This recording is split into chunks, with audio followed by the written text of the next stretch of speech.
Fyrirliðinn Þröstur Leó Jóhannsson. Þröstur, það Skallingerum útivelli í næsta leik. Það verður erfitt verkefni. En ég ætla aðeins að rukka síðasta leik. Það stemdi í stór sigur á móti Blikum eða svo hvað gerðist í fjórða og síðasta leikluta. Það eins og menn hafi bara gleymt sér. Já, það bara hreint og beint menn sem voru að koma inn á hana í lokin. Kannski kom inn á í heldur þægilegri stöðu, ekki tilbúinir að taka á móti þeim og eins og þeir hefur verið að spila, voru þeir að spila betur með kannan sinn út af sko. Þeir spiluðu betur í vörn, Íslendingarnir saman inn og hann var farinn út af, þannig að þú hafði bara 5 mjög baráttuglaða Blika á móti 5 Þórsurum sem voru kannski orðnir svolítið sáttir með bara stöðun á töflunni sko. Menn kannski eins og ég var nú að tala um Benna eftir leik. Menn kannski ætluðu sér að skora full margar körfur í einni sókn. Já, við eigum þetta til sko. Við höfum alveg sýnt að við getum skorað auðvelda körfur, við getum spilað vel saman og sótt mjög auðvelda körfur á mjög stuttum tíma. En það er svona ákveðið vinna sem að þarf að leggja í það sko. Við ætlum stundum að ætlast til að fá körfurnar á þess að leggja vinnunni í það sko.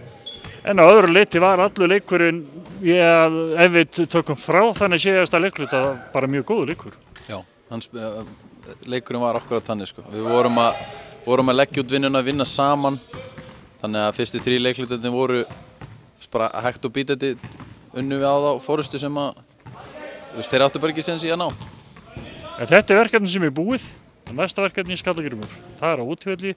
Benni sagði í viðtalinu daginn að það sé erfitt að fara í Nesi og það vitum við. Þeir eru erfiðir heim að sækja og þeir eru nú bara búin að tapa 3 leikjum í vetur. Þó þeir hafi tapað fyrir okkur hérna heima þá vilja nú örugglega kvitta fyrir það.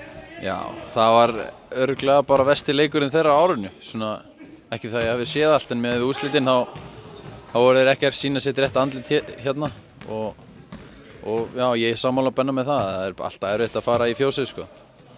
Það er bara, þetta er grefja sem er alltaf stemming, fullt af fólki þarna úr bænum og sveitunum í kring, þannig að þetta er mjög erfiður heimavellar að segja. Þurfum við að undirbúa okkur eitthvað öðruvísi fyrir þann leik heldur en aðra leiki? Já, það er svona smá atriði sem við þurfum að skoða betur, en náttúrulega með 2 alveg klassa leikmenn sko, í leikstjónda þeirra og svo kannanum og fullt af strákum í kring á sem geta skorað, geta spilað vörn, geta leyst öll önnur hlutverk. Þannig að eins og þú segir, þeir eru bara búin að tapa 3 leikjum og í rauninni geta gert allt sem þeir vilja sko. En hvað telur þú að við þurfum að gera til þess að geta sótt þessi 2 stig sem okkur langar svo agalega mikið að koma með heim í Hamar? Það er náttúrulega fyrst og fremst að halda uppi vörninni sem við erum búin að vera með í vetur. Við erum langt bestu vörninni í þessari deild og þeir eru með, eins og ég var að segja, þeir eru með 2 mjög sterk sóknarvopn í leikstjórnunum og kannanum og það er að loka körfunni, ekki gefa þeim auðveld layup, auðveldar körfur og vera nálægt þeim í skotum. Það er nú oft sagt að vörnin vinni leiki. Það er bara hárrétt, nei, vörnin vinnur ekki leiki, vörnin vinnur titla, sóknin vinnur leiki. Já, ok, þannig er munurinn á spyrli og alvöru körfuboltamanna, hann veit þetta. Já, við ætlum að láta vörnin að vinna titla það sem eftirleiði tímabils. En Valur skellti Fjölni þarna í síðustu umferð, þannig að nú er eiginlega sko toppbaráttan komin eiginlega, hún verður æsi spennandi. Já, þetta er orðinn algjör pakki þarna sko. Hver leikur skiptir máli og við höfum stífa dagskrá framöndan. Val og Fjölni og Borg, Skallagrim og Hamar, Ía og Ármann minnum mig. Þetta er alveg stíf dagskrá sem við eigum framöndan og meðan held ég hinliðin eru kannski ekki, þannig í topnum er ekki eins stífri dagskrá sko.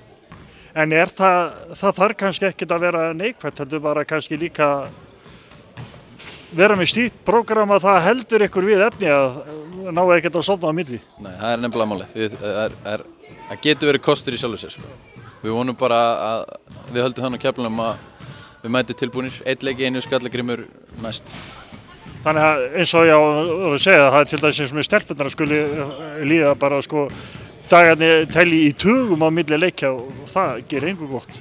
Nei, það er náttúrulega bara brandur út af fyrir sig sko. Við ætlum ekki að fara út inn í brandara, þið ætlum að fara bara alvöru gefnir í nesið og gera allt sem hægt að gera til þess að koma 2 stigin heim. Sjálfsög. Gangið ykkur vel. Takk hérlega.